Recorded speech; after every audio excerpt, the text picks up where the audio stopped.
አለ አይደለም ልጅ ካለሽ የልጅ ስሜት ይገባሻል ብዬ ነው ፋንቱ ይላታል። ፋንቱ ደግሞ አዎ አለኝ ወንድ ልጅ ትለዋለች። እንዴ ወንድ ልጅ አለሽ እንዴ ይላታል። አዎ ወንድ ልጅ አለኝ ትላለች። ሰላም ሰላም ውድ ሀገሬ ልጆች የናሜ ተከታታይ ድራማ ሁላችሁንም ሰላም ብያለሁኝ። ዛሬም እንግዲህ እንደተለመደ ናሜን ይዤላችሁ መጥቻለሁኝ። ስለምታበረታቱኝና ላይክ እያደረጋችሁ ስላለው ደግሞ በጣም እጅግ አድርጌ አመሰግናለሁ። ስለምትሰጡኝ አስተያየትና ስለምትደግፉኝ ሁሉ በጣም እጅግ አድርጌ አመሰግናለሁ። ይሄን ቪዲዮ ከወደዳችሁትና ከተመቻችሁ ላይክ ማድረጋችሁንና ሼር ማድረጋችሁን አትርሱ። ስለምትተባበሩኝ በጣም አመሰግናለሁ። ወደ ድራማችን እንግዲህ ሁለቱ ተገናኝተው እያወሩ ነበረ። ኮማንደሩ መጣ ብሎ ከዛንን አንቺ አሁን ማድረግ ያለብሽ መኪና ውስጥ ቁጭ ብሎ እያየ ነው ስትል አንቺ ማድረግ ያለብሽ አንድ ነገር ነው ይላታል። እሷም ደግሞ ምን ላድርግ ትለዋለች። አንቺ አሁን እኔ እብድ ነኝ፣ እኔ ድንጋይ ይዤ አሯሩጥሻለሁ፣ አንቺ ትሮጣለሽ ይላታል። እንግዲህ ድንጋይ ይዞ ያሯሩጣታል። ሁለቱም አሯሩጦ ይሄዳሉ። ጋሼ ለኩን እንግዲህ ቤተሰባቸውን ሰብስቦ ስብሰባ ብሎ በአስቸኳይ ይጠራሉ። ከዛ ዳጊም ሁላቸው አንድ ላይ ተሰብስቦ ባሉበት የድርጅቱን ጉዳይ ይናገራል። እንግዲህ ለምንድን ነው ይሄ ነገር ሁል ጊዜ እኛ ቤተሰብ ውስጥ እኮ ምን መርዶ ልትነግሩን ነው? ደግሞ ሁሉም ነገር ካለቀ ወዴ ነው የምንሰማ ይላል። እንግዲህ ሁሉም ነገር ካለቀ ወዴ ነው ደግሞ የምንሰማ? ምን ልታሰሙን ነው ስል ዳግም የምን መርዶ ነው? አስተካክል የምትናገረውን ነገር ወንድሜ ይለዋል። እንግዲህ መቼም እንግዲህ እሱ ሊረጋጋ አልፈቀደም። ለምንድን ነው ሁል ጊዜ እኛ ቤት ውስጥ እኮ ሁሉም ነገር ካለቀና ችግር ካበቃ ወዴ ነው፣ አክስቴም ደግሞ እዚህ ከደረሰችው ወዴ ነው የሰማሁት። ምኑን ተረጋጋው ምንድን ነው ይላሉ። እንግዲህ ሁሉም እየተነጋገሩበት ወይዘሮ ዝናሽም ያለውን ነገር እያወሩ አይ አሁን ወደ ኋላ ማጎተታችን ትተን ለምንድን ነው ወደ ቀጥታ ወደ ስራው ወይም ደግሞ ወደ ሀሳባችን የማንገባ ይላሉ። ስለ ቤተሰቡ ያለውን እያንዳንዱን ማውራትና መፍታት አለብን። ወደ ኋላ መቅራታችን እንዲሁም ደግሞ ምስጢር ማድረጋችን እንዴት እንደጎደን ታውቃላችሁ ይላሉ። ምንም አይነት እንኳን ይሄ ነገር እኔ እየተስማማኝ አይደለም። የእውነት ልናድግ ሳይሆን ወደ ቁልቁለት የምንወርድ ነው የመሰለን ይላሉ። ምንም አይነት እንኳን በዚህ ነገር ላይ አንዳቸው እንኳን ሊስማሙ ፍቃደኛ አይደሉም። ውስጣቸው እንግዲህ ዳግም ቢሆን ይሄ ነገር እኔ ምንም አላማረኝም ይላል። እንግዲህ ውሃንዬን ደግሞ ሲጠይቋትም አይ እኔ ይሄ ነገር እያማረኝ አይደለም እያስፈራኝ ነው፣ እንደውም ደግሞ ጓደኛውን ታውቃለች እንዴ ብሎ ሲጠይቁት እኔ አባዬን በጥቂቱም ቢሆን ጓደኞቹን አውቃለሁ፣ ግን እንደዚህ አይነት ጓደኛ እንደሌለ አላቅም ትላለች። እንግዲህ ለሁሉም ሰው እንቆቅልሽ የሆነ በጣም እንግዲህ በጥቅለት እየተዘጋጀላቸውን አውቀዋሉ። ነገር ግን አንዳንድ ጊዜ እኮ ሰው ለእናንተ የሆነ ነገር ሲሰራ ያስታውቃልና እንግዲህ እነሱም አውቋሉ በጥቂቱም ቢሆን ማለት ነውና እየተጠራጠሩ ነበረ። ነገር ግን ማንም አልደረሰበትም ይሄን ነገር ማለት ነውና እንግዲህ ውሃዬም አባትየውን እየጠረጠረች ነበረ። የሌኩኑ እህት እንግዲህ በደንብ አርግታ ደግሳላቸዋለች። ከጋሽ ተሰሜ ጋር ቁጭ ብሎ እያወሩ የሰውየውን እኮ ማወቅ ይፈልጋሉ ብሎ ይጠይቃታል። እሱ እኮ ምንም አይነት ችግር የለውም፣ ጊዜ ስደርስ እኮ አንተ ራስህ ታውቀዋለህ፣ ሰውዬ ምን አይነት ታማኝ እንደሆነ እኮ አንተም ቢሆን በአይኔ አረጋግጠ አይተዋል ትለዋለች። አዎ አይቻለሁ፣ ግን ሰዎቹ ግን ራሳቸውን ማወቅ አለባቸው፣ ግን እኔ በጣም እየፈራው ነው ይላታል። እንግዲህ እረ ምንም ነገር መፍራት የለብክም እንግዲህ ጥቂቱን ቢሆን ሰውየውን አይተሃል ትለዋለች። እንግዲህ ቼክን ትጽፍለትና ልቡን የምታረጋጋበትን ቼክ ትፋ ትሰጣለች። ይሄ ደግሞ ምንድን ነው ይላታል። እንግዲህ እስከ ዛሬ ድረስ ለበደልኩትና ካሳ እንዲሆን ነው ብሎ ትነግረዋለች። እኔም በምንም ታምር ያልሰራሁበትን ብር አልቀበልም ይላታል። እሷ ደግሞ እረ ምንም ችግር የለውም አሁን ያለበትን ችግርን እኮ እረዳለሁ ትለዋለች። ጋሼ ተሴ ግን እንግዲህ ፊት ለፊቷ ቁጭ ብላ ለማስመሰል ስትል ታለቅሳለች። ጋሼ ተሴ ምንም ልመልስላት ወይም ደግሞ አይዞሽ ልላትም አልፈለገም።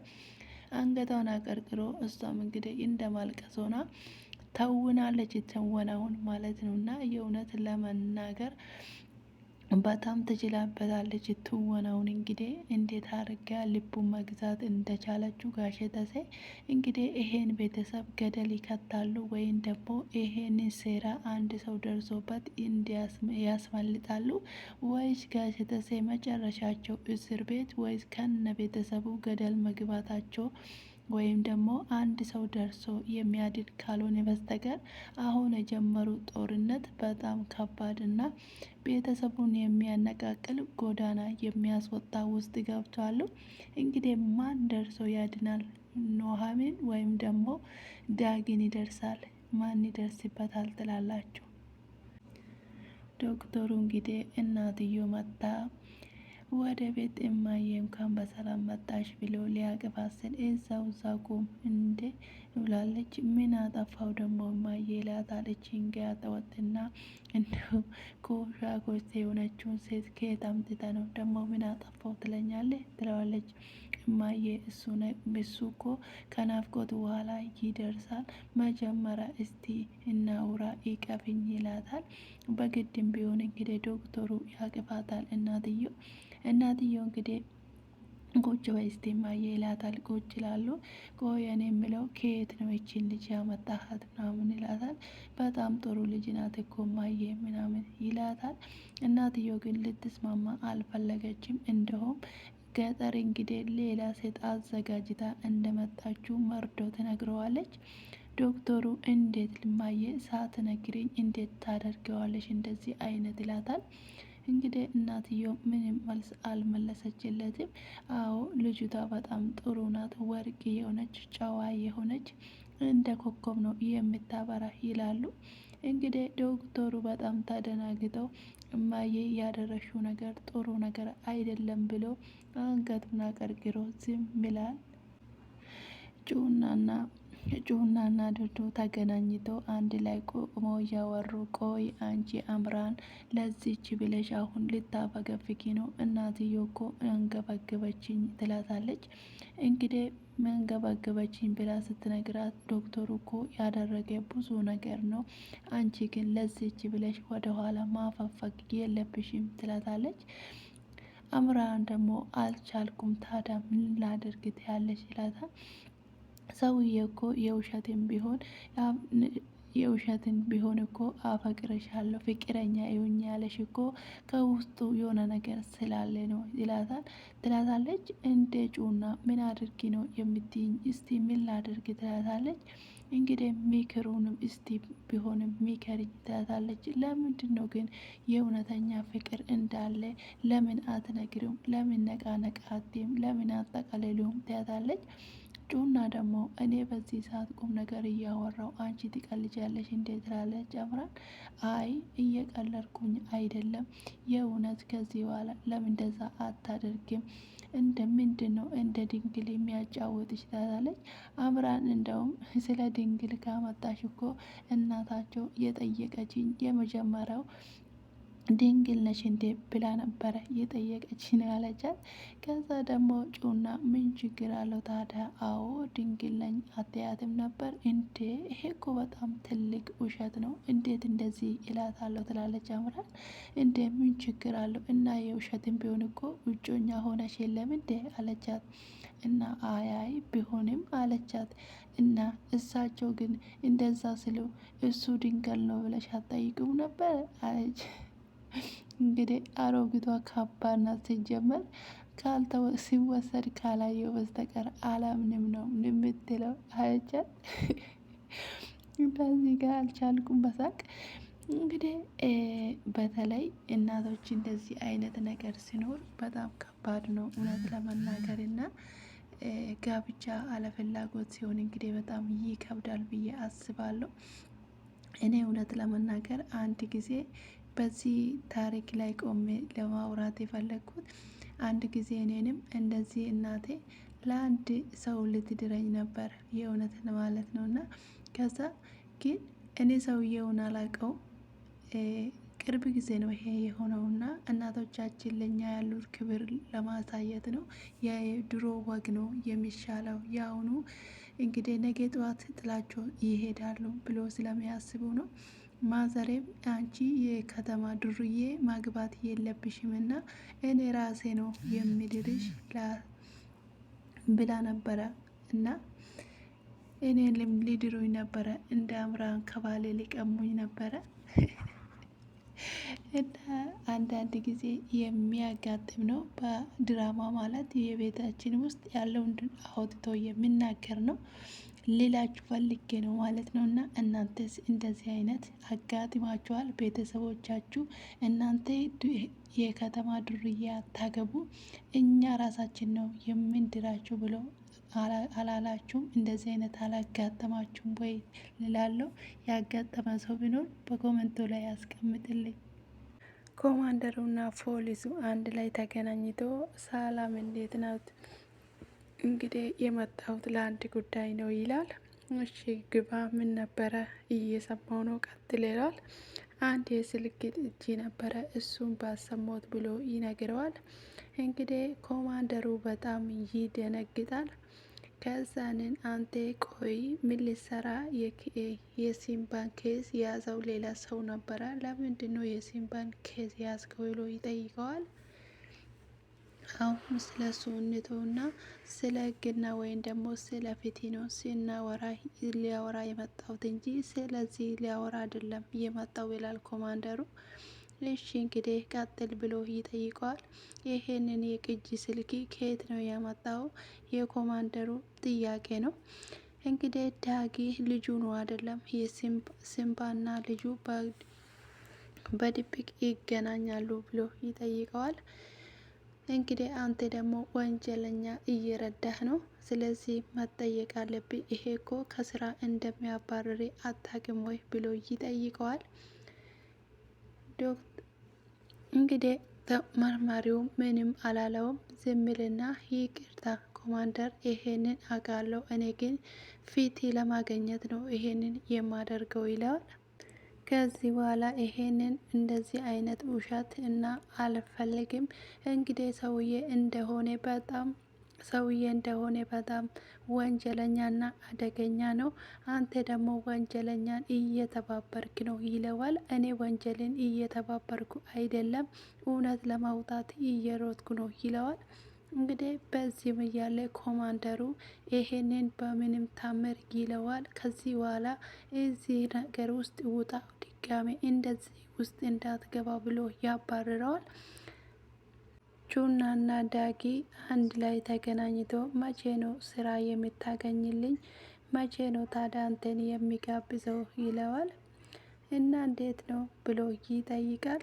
እንግዲህ እኔ በጊዜ መግባት አለብኝ፣ ማዘሬ ትቆጣኛለች ብሎ ዳጊ ይነግራታል።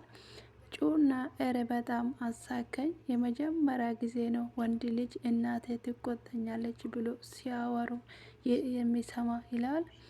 እንግዲህ እኔ ባሁን ባለውበት ይሄን ሀል መቆየት የለብኝም ይላታል። እኔ ካንተ ጎን ያለው ማን ነው ካንተ ጋር የሚጠጋ? እኔ እስከ መጨረሻ ነው በአንተ ጉዳይ ትለዋለች። እኔ ሳልመጣ በፊት ከዚህ አክሏል ምናምን ቀማመሰች ነበር እንዴ? በጣም ነው እኮ የተቀያየርሽብኝ ይላታል።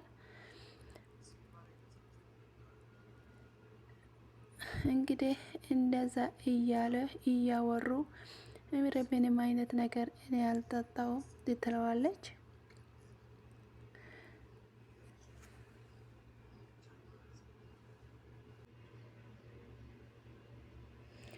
ኑሃሚንና አባቱ ቁጭ ብሎ እያወሩ ሳለ እንግዲህ ሮማን ትደውላለች። እኔ አቶ ሌኩንን በምንም ታምር እዚህ ውስጥ መክተት አልፈልግም። እኔ ይሄን ጉዳይ የዋለልኝ ሰው እንዴት አድርጌ እዚህ ውስጥ ከተዋለው ይላታል። እኔ ግን ምንም አይነት ነገር እያመንኩ አይደለም። ሁለተኛ ነገር ደግሞ ልቤ በጣም እየደነገጠ ነው። የእውነት ወደ ላይ ሳይሆን ወደ ገደል የምትከተን ነው እየመሰለኝ ያለው ትላለች ናይም። እንግዲህ አባትየውም የውስጡን እየተናገረች ስለነበረ ተደናግጦ ነበረ። እንግዲህ በጣም ግራ እያጋባኝ ነው፣ እያባሳጨኝ ነው አባዬ ትለዋለች። እንግዲህ በዚህ ሰዓት አለምንም ጥርጥር ነው ምንም አይነት ነገር ስህተት መስራት አልፈልግም ይላታል። እባክህን አባዬ ከዚህ አይነት ነገር አውጣ።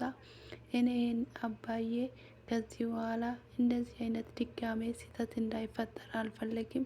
ከዚህ በፊት ታውቃለህ እንደዚህ አይነት ስህተት ተፈጥሮ ሁሉም ሰው እንደነበረ ታውቃለህ ትለዋለች። በዚህ መሀል ሮማን ትደውላለች። እንግዲህ በጣም ይደነግጣል ጋሽሌ። ከዛ አባዬ ማን ነው የደወለው? ማን ነው የደወለው ንገረኝ ትለዋለች። እሱ ግን ሊነግራት ፍቃደኛ አልነበረም። ማንም አይደለም ብሎ ይመልስላታል። በጣም ደነገጠች። እንግዲህ አባዬ ምን እየሆነ ነው ብላ አባቴ ጠብቅልኝ እያለች እግዚአብሔርን እየተማጸነችው ነበረ። የእውነት ለመናገር ይሄ ቤተሰብ ወዴት እየሄደ ነው? የእውነት በጣም ያሳዝናል። እንግዲህ የእውነት ሮማን እጅ ከወደቁ ማለት አንድ ነገር እንኳን ወንድም ጓደኝነት ይቀራል። ሁለተኛ ነገር እንግዲህ ሁሉም ወደ እስር ቤት መግባታቸው ነው። በጣም የሚያሳዝን ታሪክ ነው ማለት ነው። እና በዚህ በኩል ደግሞ እንግዲህ ናሆም እንግዲህ እናትየውን አግኝቷል። በሚቀጥለው ምን ይላት ይሁን? እናቴ ብሎ ያቅፋታል ወይስ ደግሞ ይሸሻታል? በዚህ ላይ ነው የተጠናቀቀ። ስለተከታተላችሁኝና አብራችሁኝ ስለነበራችሁ፣ ስለ አስተያየታችሁ፣ ስለ ኮሜንታችሁ፣ ስለ ሁሉም ነገር አመሰግናለሁ። እግዚአብሔር ሀገራችንና ምድራችን ሰላም ያርግልን። ተመልሰን እስከምንገናኝ ድረስ መልካም ሁሉ ተመኛውላችሁ። መልካም ጊዜ